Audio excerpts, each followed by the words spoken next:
Hey, what's up, everybody? Tyler here with Lawn Marketing Edge. I want to talk about backlinks related to your lawn and landscape website and why this might be one of the biggest reasons your website is not ranking.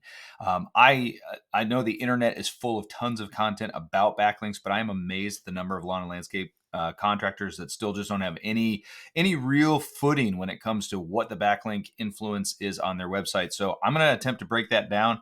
I got a bunch of content for us here today, a bunch of things to work through, examples. I want to show you and give you just a basic understanding of how Google uses backlinks to influence your website. Now, I call this the hidden reason why your website doesn't rank, because a lot of times what we all know to see is very different than what Google sees on your website. And we're going to break that down and work through it here. So a lot of times you and I, this is what we see. We just look at the front of a website. We just see content and we might even see things like on-page things like keywords and stuff like that. But we might be wondering why on earth this site is so powerful or seems to rank for everything. And in your local market, it's going to be one of your local competitors. And you're just looking at them going, how is this person ranking for everything? Well, this is a little bit about what Google sees here. So we see this. Google sees 2,400 referring domains and almost 80,000 other websites that have linked to this site. So in order to understand what that is, we got to talk about what backlinks are. There's a basic understanding. There's tons of content on the internet about backlinks, so I'm not going to go super deep. But anytime one independent website links to another website, that creates a backlink. And those backlinks are indexed and tracked by searches. If you go into your Google Search Console, so if you have a website on the internet, Google is tracking this kind of data. If you haven't set up your Google Search Console, you can do that for free.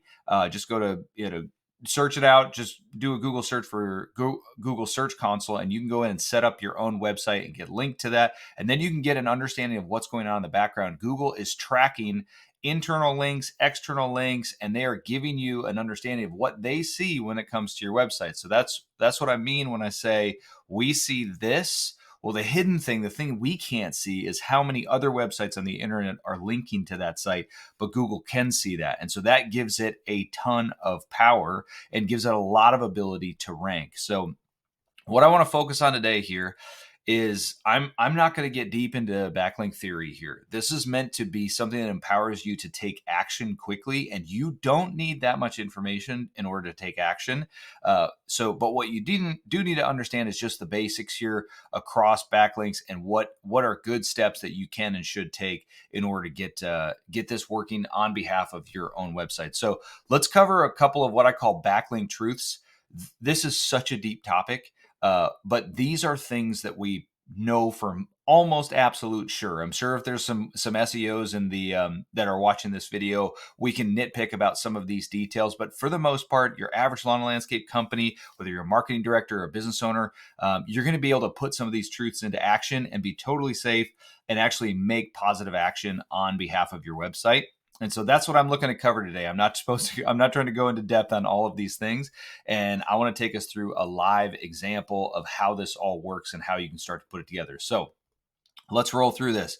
Backlink truths. More is better in most cases. For your average business owner, you just need more of them. That's what you need. You need more of them from as many places as you can get them. The only exception would be is if you're paying a spammy SEO company, or if you're going on Fiverr and you're buying 25,000 links from random sites.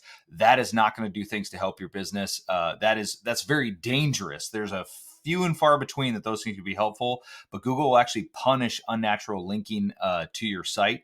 And so you want to avoid those kinds of things. The next thing is that relevance matters. So getting a link from another lawn care or landscape related website is going to be worth a lot more from a relevancy perspective than a site that, let's say, sells backpacks or a florist or something like that. And so anytime you can get a backlink from a niche related website, Google is going to look at that as essentially an industry peer giving you a vote of confidence from one peer to another. And so those tend to have more value when you're looking to get those. Now, at the same time, there's two things that I think drive relevancy. You have relevancy to the subject matter of lawn and landscape, but you also have relevancy to the location or the geo areas that you are in. So Google understands what Nashville, Tennessee is. It understands what Oklahoma City, Oklahoma is. So it knows where that is. That's an entity. That's a thing that it has knowledge about. And it also is interested in websites and subject matter related to that specific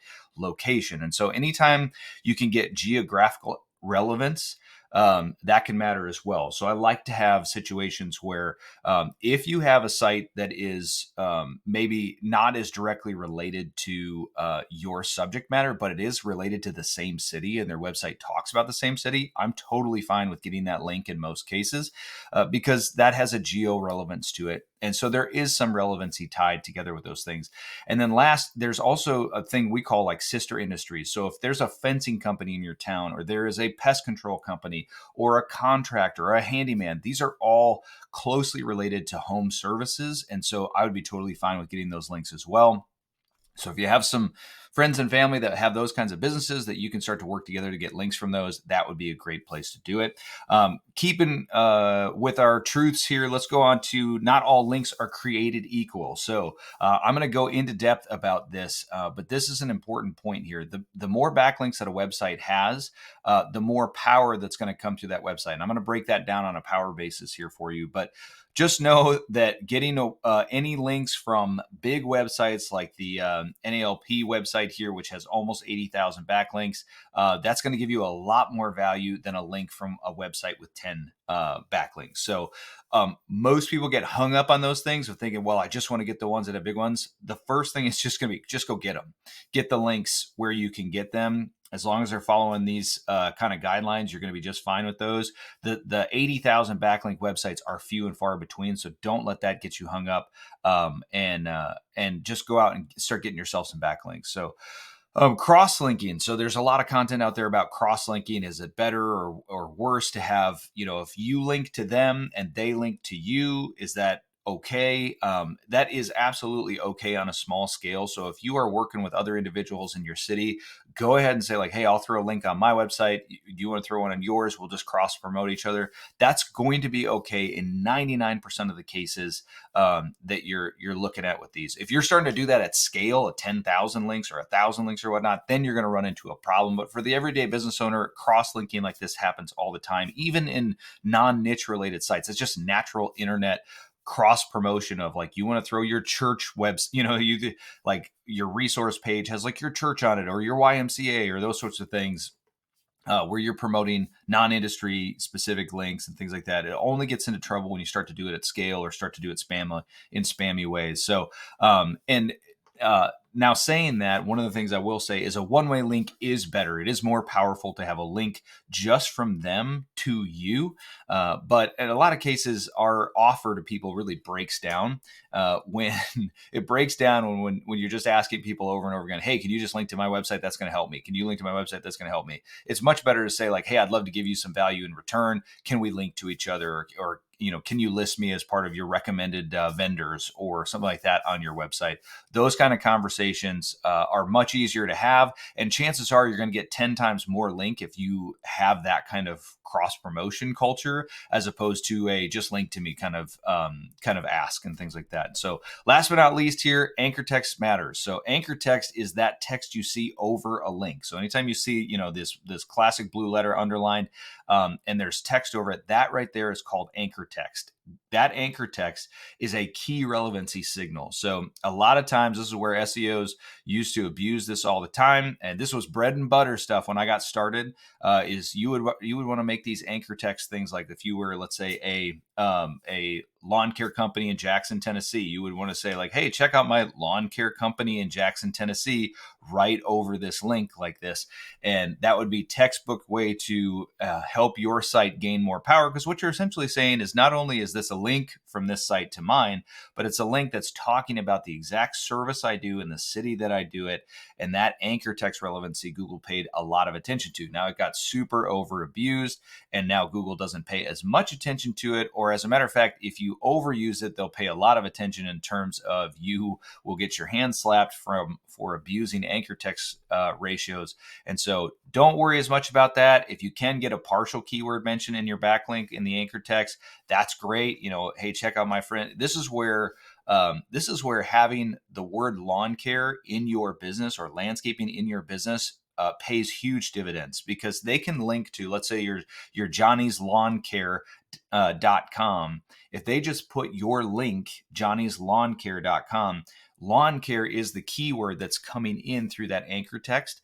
And so you're going to get a little bit of that anchor text relevancy as part of that Johnny's Lawn Care. And a lot of people think that those exact match domains or like keyword heavy domains are really helpful by themselves. And there's maybe a little bit of a case for that, but where they really shine is the fact that every time somebody links to you by listing your website, they have to list your keyword, the keyword that you're after, as part of that. And so that's where they really garner a lot of their power. So, all right, enough on the theory on those things. Those truths are going to be important.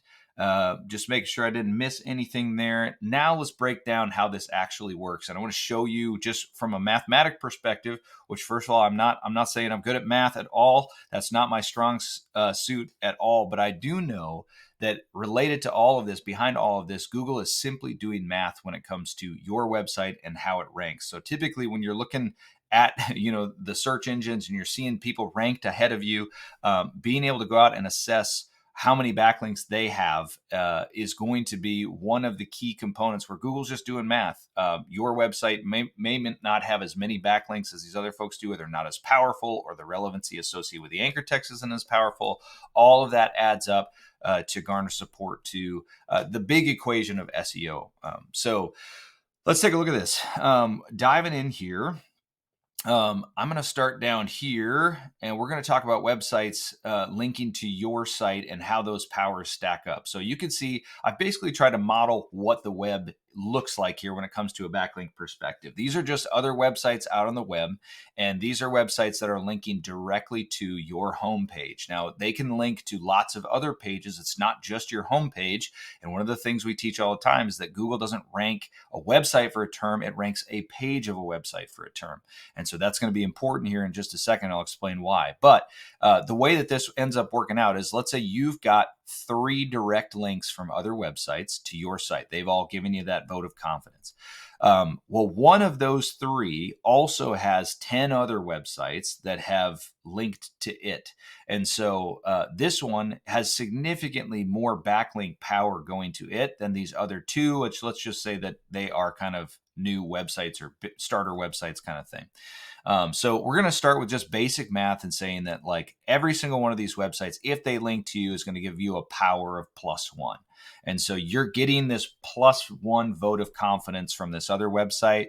And let's say this website links to your homepage, but it also mentions your Google My Business profile, and or they've embedded it in that, and they've linked to that as well. So let's assume that both of those give us a vote of power +1. This is part of what goes to rank your Google business profile, which is honestly one of the most important rankable entities that you have as a business owner.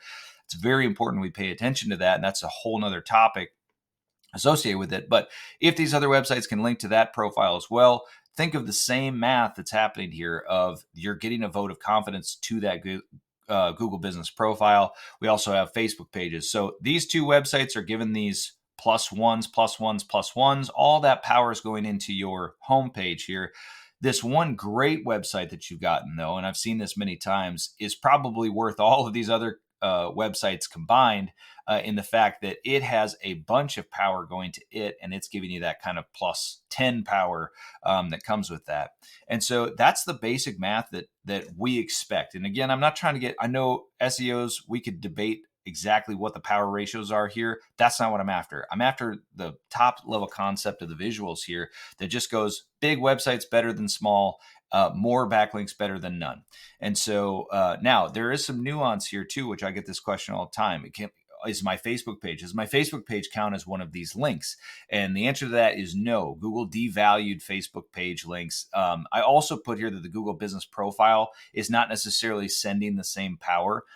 There's a type of link called a no follow. No follow is just a tag that you put onto a link that automatically tells Google not to give this +1 credit as part of that link. So there are links that exist out there that are automatically no followed or devalued from Google's algorithm. Social links tend to be big with those because they can get spammed to death. If you just endlessly spam your Facebook page with links back to your own website, that's not going to be a good metric for Google to judge what's a good website from a bad one. So a lot of these simple ones, easy ones are going to be devalued in most cases. So you've got your Facebook page, your Google business profile. Those are going to be good, essential things. You want to get those linked, but they're not necessarily there for the power. They're more for the fact that legit businesses have Facebook pages, legit businesses have Google business profiles. You want to have that natural profile as well. So get those everywhere you can. Go get those. Those aren't necessarily driving power, but they're part of a healthy backlink profile. And so that's the basics associated with the math that we see going with backlinks. Now, when I look into some of these other pages here too, I want to show you how a lot of this ends up playing itself out. And I want to show you something important here. So the homepage is not the only page of the website that gets backlinks to it. And so these individual pages also get backlinks. And you'll see this play out when you'll see, I've got this pulled up here with Ahrefs to just show you the NALP site here has some of these internal pages that have 95, what do we got? We have 251 referring domains to this internal page. We've got 74 to this Elevate page, 74 independent links to this page. So what's happening from a +1 perspective is these pages can get that direct power from backlinks just the same as the homepage gets that power. And we're actually going to talk in my next video, we're going to talk about the way internal links distribute that link value throughout your site that comes into some of these individual pages. And so that's the next video. Make sure that you watch that one, because once you get the power into your site, now you can start to tell it where to go, and we'll break that down. But you also get links into these different pages. Now, I bring this up to say it's usually very unnatural for somebody to be linking to, let's say, a service area page within your site. And so Google has picked up on abuses of these practices over the years. And so you want to be careful if you are influencing your backlink profile that you're not hammering these internal pages that have kind of no sense of being linked to with endless links into these internal pages. Let's say you're trying to rank into another service area and you're just hammering it with a bunch of these backlinks in these pages that make kind of not a lot of sense for those backlinks to be coming into. That's where you can get yourself into a little bit of trouble, but you can do it. You know, the power is all the same unless you start abusing the system, and then the math is going to change because Google is going to start to pick up on what you're doing, or at least that's the theory behind it. So what might be a lot more natural is to push these other websites into natural educational related blogs and things like that. These are very natural things to link to, and they're things that have been being linked to from the internet as long as the internet has been around. So pushing these links into your blogs or things like that, and then you can use internal links to start to redistribute that value throughout the rest of your site. And so just a couple of thoughts and heads up there about how backlinking works. And I think for now in this video, that's going to be good enough for our summary here of just, you can see how that power moves into your site. This is one of the hidden reasons why, somebody might be outranking you, and it's really tough to spot. This is where professional SEOs really differentiate themselves, because they've got a deep knowledge and understanding of how this equation works, but it shouldn't stop you from taking action. So as far as what you're concerned, watch the rest of the videos in this series. I want you to focus on direct SEO value. So finding things, do not overthink this. If you have 3 people that jumped in your mind watching this video that you're like, oh, I could totally email them or text them today and be like, hey man, let's figure out a way that our websites can link to each other. Do it. Take that action. Okay, get that done, because watching the video does nothing to advance this, but actually sending that text message, getting that link actually done, which is going to, you're going to run into roadblocks. You're like, oh, this was kind of harder than I thought it was going to be. Yeah, that's exactly why. Don't overthink this. Spend your time overthinking the action, not overthinking the theory. And that's where most people stop and lose on their SEO game. So go sign up for all of your local landscape specific membership sites. Reach out to friends and family, especially if they have websites in the same geographic area that you do. You can do local sponsorships. Reach out to other lawn and landscape business owners that might be non-competitive, different areas or whatnot. Those are wonderful people to say like, hey, I'm going to write some blogs. I want to link to your site. I would love to be linked back to if you can. That's going to help both of our sites rank better in our areas. And then, of course, we do have solutions for this. So if you want some help automating these things and kind of a done for you sort of method, we can absolutely do those things. But absolutely, there's some action you can take here to get you and your business going. So I hope this helps you. I hope it helps you take your business to the next level. Jump onto the internal links video next, because that's going to tell you exactly how we redirect this power throughout the site. And we'll get you on to bigger and better this year. So thanks so much. We'll see you on the next one.